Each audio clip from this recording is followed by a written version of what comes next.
Skycal over the end of what we thought was going to turn into a chase on the 405. By the time we got there, we thought we'd miss the story. But Mike Rogers, you and our assignment desk team did something, that you do most of the time. You dug and dug, and tonight you found an alleged victim of this suspect. Yeah, really a bizarre situation here. And most of these times when we listen to these followings, we don't actually launch Desmond until we hear it turn into a full-blown pursuit. But in this situation, this car was being followed by undercover units, and that's really what caught my attention. And I want to show you the video here from the end of that following is what it was. And those are the undercover units that I was talking to you about in those two black cars. Those are the ones that were tailing the suspect. Now, eventually they pulled him over. They were calling a vandalism suspect. I called the watch commander over at West Valley Station to figure out what kind of vandalism this was, and he told me that apparently this guy has been terrorizing his neighbors for months now by shooting BBs and airsoft guns and shattering their windows. So we sent a photographer over to the neighborhood where we heard this was happening. Our Caden over on the assignment desk found an exact address, and we got to talk to some people. And I want to show you the video that we took tonight from their homes. Look at this. You have shattered windows.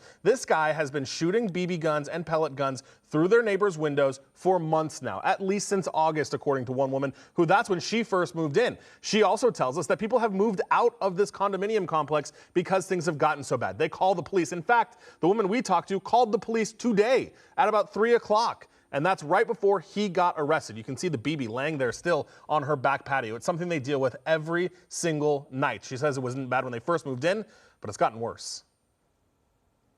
But then it started escalating. Every day was something more and more and more. And then the shooting of the BB gun was all night long. He doesn't sleep. Myself and my daughter who lives with me, we both have PTSD. Every time there's a little noise, we start jumping, like, what is that noise? Because he starts stomping across his floor. Then he has a blowhorn, he blows the horn, and then he comes out his balcony and starts shooting at my window, and then randomly just out in the open.